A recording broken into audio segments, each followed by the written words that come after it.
और जिस दिन ऐसा हो जाता है, दुनिया की कोई भी ताकत हमें विश्व गुरु बनने से या दुनिया की कोई भी ताकत हमें विकसित अर्थव्यवस्था और एक विकसित राष्ट्र बनने से नहीं रोक सकती। दोस्तों, 103 मिनटों के भाषण में मोदी जी ने इनडायरेक्टली अमेरिकी राष्ट्रपति ट्रंप को भी आड़े हाथ लिया। भारत के किसी भी प्रधानमंत्री के द्वारा दिए गए भाषणों में सबसे लंबा भाषण है। अगर ये योजना सफल हो जाती है तो ये अब तक की भारत की सबसे बड़ी रोजगार योजना सिद्ध हो सकती है। नमस्कार, आदाब, केम छो। स्नेहा क्लासेस के इस यूट्यूब चैनल पर आप सभी का बहुत बहुत स्वागत है। दोस्तों, इस साल 15 अगस्त 2025 को हमने अपनी आज़ादी के 78 साल पूरे किए और 79th इंडिपेंडेंस डे मनाया। हमारे देश में ये परंपरा चली आ रही है कि 15 अगस्त यानी स्वतंत्रता दिवस के दिन भारत के प्रधानमंत्री लाल किले के प्राचीर से पूरे देश को संबोधित करते हैं। और इस साल भी प्रधानमंत्री श्री मोदी जी ने 103 मिनटों के लंबे चौड़े भाषण से पूरे देश को संबोधित किया।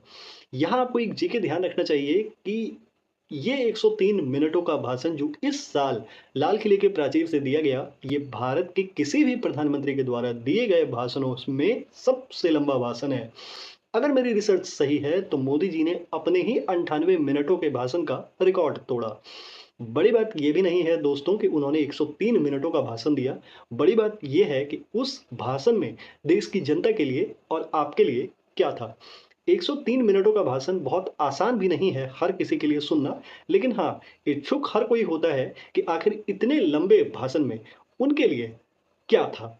तो आज मैं इस वीडियो के माध्यम से ये प्रयास कर रहा हूँ कि मोदी जी के 103 मिनटों के भाषण से मैं समाज के सभी वर्गों को, फिर चाहे वो विद्यार्थी हों, वो टैक्स पेयर हों, वो आम नागरिक हों, उनको ये समझा सकूं कि उनके लिए उस भाषण में क्या था। आइए समझते हैं और ये भी समझेंगे हम लोग इस भाषण के माध्यम से कि इस वक्त देश की जो मुख्य सरकार है, केंद्र सरकार, उनका फोकस, उनका रुख किस तरफ बहुत अधिक है। तो आइए स्टार्ट करते हैं। दोस्तों, मोदी जी के 103 मिनटों के भाषण में जो सबसे पहला और मेजर पॉइंट मुझे लगता है, वो है आत्मनिर्भर रक्षा की ओर बढ़ना।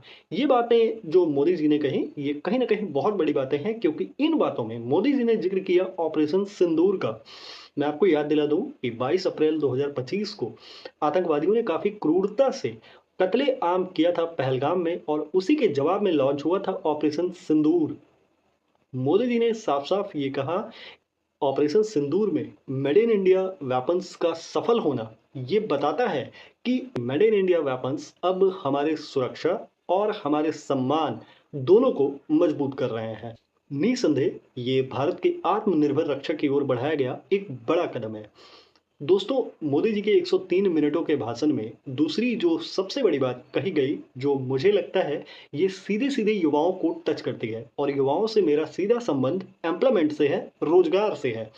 मैं आपको बता दूं कि लाल किले के प्राचीर से मोदी जी ने पीएम विकसित भारत रोजगार योजना के बारे में बातें कहीं। इसमें उन्होंने कहा कि सरकार 1 लाख करोड़ का पैकेज अनाउंस कर रही है, जिसके तहत कि अगर कोई भी युवा पहली बार प्राइवेट नौकरी प्राप्त करता है तो उसकी सैलरी में 15,000 रुपए का अतिरिक्त मदद दिया जाएगा। अब इसे जरा एक एग्जाम्पल से समझिए कि अगर कोई युवा प्राइवेट सेक्टर में पहली बार नौकरी करता है तो सरकार पहले साल उसकी नौकरी के पहले महीने की सैलरी में 15,000 रुपए सपोर्ट करेगी। निसंदेह इसके पीछे एक बड़ा उद्देश्य ये हो सकता है कि सरकार चाहती है कि युवा बेहिचक बिना सैलरी की चिंता किए प्राइवेट सेक्टर्स में अपने कदम आगे बढ़ा सकें। दोस्तों, बताया जाता है कि इस योजना का लक्ष्य ही है आने वाले 2 सालों में 3.5 करोड़ युवाओं को रोजगार दिलाना। आपको जानना चाहिए कि अगर ये योजना सफल हो जाती है तो ये अब तक की भारत की सबसे बड़ी रोजगार योजना सिद्ध हो सकती है। तीसरा पॉइंट तो सीधे-सीधे जनता की जेब से जुड़ा हुआ है, जो आपको जानना ही चाहिए। दोस्तों, मोदी जी ने साफ-साफ कहा कि सरकार आने वाली दिवाली पर पूरे नागरिकों को, भारत की पूरी जनता को तोहफा देने वाली है, और तोहफा ये है अगली पीढ़ी का जीएसटी। दोस्तों, मोदी जी ने साफ-साफ कहा कि आने वाली दिवाली तक जीएसटी में बड़े सुधार लाए जाएंगे, जिससे छोटे कारोबारियों को और आम जनता को भी काफ़ी मदद मिलेगी, क्योंकि रोज़मर्रा की कई चीज़ों के टैक्सेस कम कर दिए जाएंगे। और अगर ऐसा हो जाता है तो निसंदेह इससे टैक्स पेयर्स को भी फ़ायदा मिलेगा, उन्हें भी राहत मिलेगा। इसके बारे में आगे मोदी जी ने कहा कि एक टास्क फोर्स का गठन किया जाएगा, जो आने वाले साल 2047 तक भारत को $10 ट्रिलियन की अर्थव्यवस्था बनाने का रोड मैप तैयार करेगा। दोस्तों, जब मोदी जी ने इतनी सारी बातें कही तो फिर टेक्नोलॉजी या डिजिटल इंडिया की बातें कहाँ पीछे रह सकती थी। दोस्तों, मोदी जी के इस लंबे भाषण से एक और पॉइंट जो आपको समझना चाहिए कि उन्होंने टेक्नोलॉजी में भी आत्मनिर्भरता जैसी बातें कही। उन्होंने कहा कि इस साल के अंत तक में भारत अपने सेमीकंडक्टर चिप्स खुद ही बनाएगा। अगर मोटा-मोटा हम देखें तो आज की दुनिया में चिप्स कहाँ नहीं हैं। फिर चाहे वो लैपटॉप्स हों, मोबाइल हों, कंप्यूटर्स हों, कहीं भी चिप्स आपको दिख जाएँगे। टेक्नोलॉजी की दुनिया में चिप्स की ज़रूरत आपको कुछ ऐसी ही दिखाई पड़ेगी जैसे कि हमारी नसों में खून की। तो इस मामले में मोदी जी ने कहा कि इस साल के अंत तक सेमीकंडक्टर चिप्स अब इंडिया में बनाए जाएँगे। अगर ऐसा हो जाता है तो इससे 2 बड़ी बातें होंगी।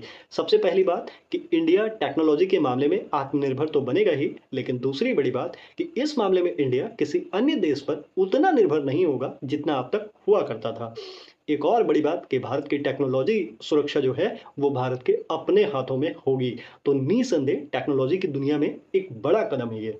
अब आप खुद सोच कर देखिए ना कि अगर भारत अपने चिप्स खुद बनाएगा तो मोबाइल से मिसाइल तक सब कुछ भारत के नियंत्रण में होगा। तो निसंदेह ये एक बड़ा कदम है।